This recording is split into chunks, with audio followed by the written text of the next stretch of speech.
From Aquino to Duterte to Marcos, what have you, lahat sila may pagkukulang sa kanilang foreign policy. But that's also a reflection of the fact that we're dealing with superpowers at mahirap talaga yun.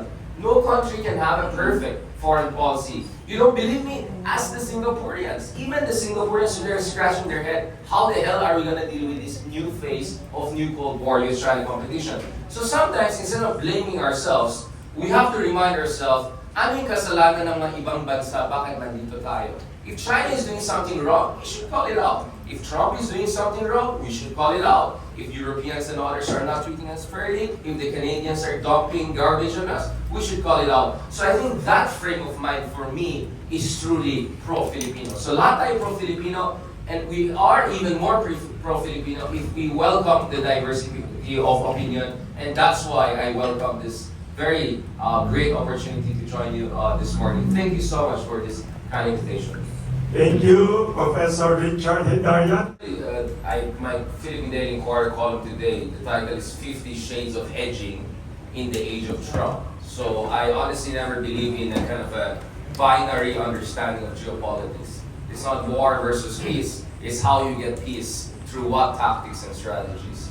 And it's based on the conversation I had with folks from the EU Commission, EU Parliament, a couple of top think tanks and experts in Europe. And believe me, if you go to Brussels today, you're going to hear far more criticism of Donald Trump, right, than perhaps many Asian capitals. So I think the world has woken up to the distinct challenges that is posed by a much more isolationist, self-restraint, or make America great again version of the United States. Let me also say that in the past few months, I also had the pleasure of visiting also New Delhi to attend the India-Japan forum dialogue wherein they had their foreign ministers and top officials there. And I was also invited to Boao Forum to give a talk as a VIP for the South China Sea, but it looks like some of our friends in the embassy in China were not updated on the nuances of my take. But nevertheless, the ICC situation happened, so the two would conflicted. Anyway, but looking forward to joining the Boao Forum and China-related forums also in the future, because I was in Hainan back in 2019 when the Shandong second aircraft carrier was launched, and I always look forward to our exchanges and dialogues with our friends, in spite of our differences in opinion on certain issues. Let me just say this. Ang take ko sa Philippines is very nuanced in the sense that I think there are three letter M's that we have to keep in mind. First of all, hindi tayo maliit na bansa. We're not a small country. Okay, I think we have to get rid of that term. We have as big as a population as countries as Mexico. I've heard many things about Mexicans. I'm not going to say all of them. I might get into trouble again. But no one says Mexico is a small country. I think we should stop calling ourselves a small country, especially as we inch towards becoming a $1 trillion economy. This is not about whether this is the greatness of President BBM or Duterte or Aquino. No, this is just the gravitational force of the Philippine demographics. This is the hard-working Filipino OFWs, a lot of them I'm sure following this program. This is the hard work and potential of the Filipino people being actualized. So actually, in many ways, the Philippines is becoming a middle power because of our economic size, our demographic assets, and more importantly, because we are finally also investing in our minimum defense capabilities. If you look at the Philippines, you compare to any country of comparable size, almost pathetic yung ating defensive and offensive capabilities. Look at countries like Turkey, Iran, Egypt, even some of our neighbors, similar size, Thailand, Vietnam, their military capabilities are way ahead of us. So I always found it completely ridiculous for anyone to question our, acquisition of one or two modern defense systems here and there, because we're just catching up to what a middle power should have.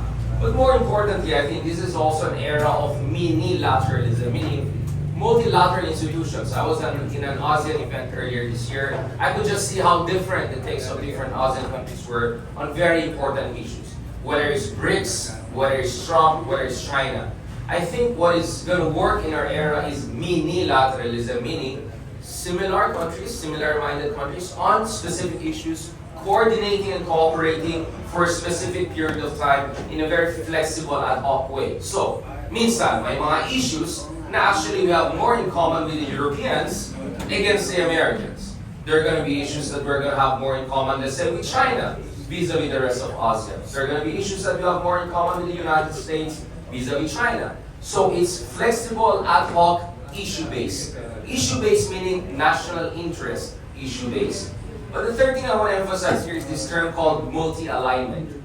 I think it's quite telling that yung ating ambassador to the United States, Ambassador Rommel, is a good friend of ours, who has been in the US for quite some time, who was there during the first Trump administration, openly saying that, you know, we may get, after all, not a very bad deal under second Trump compared to other countries, but you never know after Trump. You never know if J.D. Vance is the next president, which is not impossible in the next few years, if not after Donald Trump. So in this era of uncertainty about our traditional alliances, it doesn't mean you throw away your traditional alliances. That gives you deterrence factor, that gives you a lot of advantages and benefits. But it also means you shouldn't fully rely on traditional alliances and you should actively diversify. India, Turkey, Gulf countries. In fact, this year, for the first time, there's going to be a Gulf countries GCC ASEAN Special Summit, because these are among the richest countries who have a lot of excess capacity and excess investments. They love Filipinos. We have contributed to the national developments. The European Union, which by the way, is in the midst of contemplating a bazooka against the United States, meaning imposing massive tariffs on their digital companies and these tech oligarchs who are surrounding Donald Trump. We should deal with them. In fact, there's a lot of optimism based on my conversations in Brussels that in the next 2 years or so, we might get a free trade agreement with them. As a leftist person, I'm against free trade agreements, but my understanding of a good trade agreement, kind of like Donald Trump, is a fair trade agreement. And as far as dealing with Europe is concerned, they provide us one of the biggest, most sophisticated, and open markets. And we have far more to gain out of an FTA with the Europeans than almost any other major countries. So I think multi-alignment is the way forward.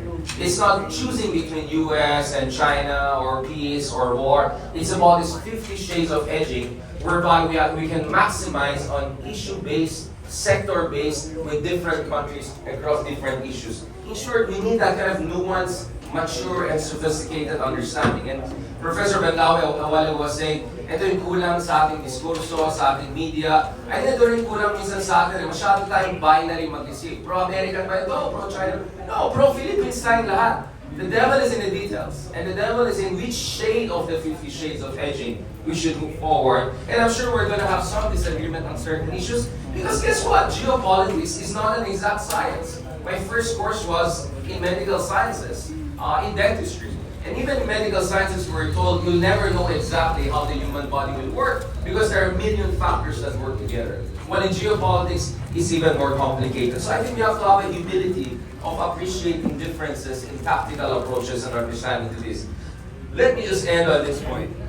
Negotiate, yes, I think we have to always negotiate for peace. No one wants war. China doesn't want war. China is doing fantastic in terms of their economic prosperity. I had a lecture the other month in Manila House, and I had a long talk about how big admirer I am of China's industrial policy. I mean, amazing what they have achieved with BYD, what they have achieved with EV cars, how they're dominating quantum communications and next generation technologies. And if you have been to China over the past 10 years, I remember back in 2017, I was in Tsinghua, and we were the only idiots who were using cash. Even the elderlies were using QR code back then. And I could see how advanced and how adaptable Chinese people are. And I was always a great admirer of that side of China. Having said that, there's a great China that we should deal with. There's also this part of China that we have some concerns with and disputes with in the case of the West Philippine Sea. So you go for peace, but you always go for peace from a position of relative strength. We're not a superpower like China, but if we can leverage our partnerships, networks of alliances, I think we'll always be in a better position to negotiate something that will be mutually acceptable and something that will prevent conflict. So again, it's not a binary issue, it's how you negotiate it. I think no one should. Anyone who's against negotiation, they're warmonger fascists. We should just kick them out of the Philippines. No, I'm just kidding. And lastly, I think we also have to avoid strategic gaslighting, meaning whenever things go wrong, either with US or China or Russia, let's stop blaming ourselves all the time. Totoo yan. Marami sa ating mga administration at presidente, lahat sila may kapalpakan. If you have read my works, just around 2,000 articles and 6 books, from Aquino to Duterte to Marcos, what have you, lahat sila may pagkakulang sa kanilang foreign policy. But that's also a reflection of the fact that we're dealing with superpowers at mahirap talaga yun. No country can have a perfect foreign policy. You don't believe me? Ask the Singaporeans. Even the Singaporeans, they're scratching their head. How the hell are we gonna deal with this new phase of new Cold War, Australian competition?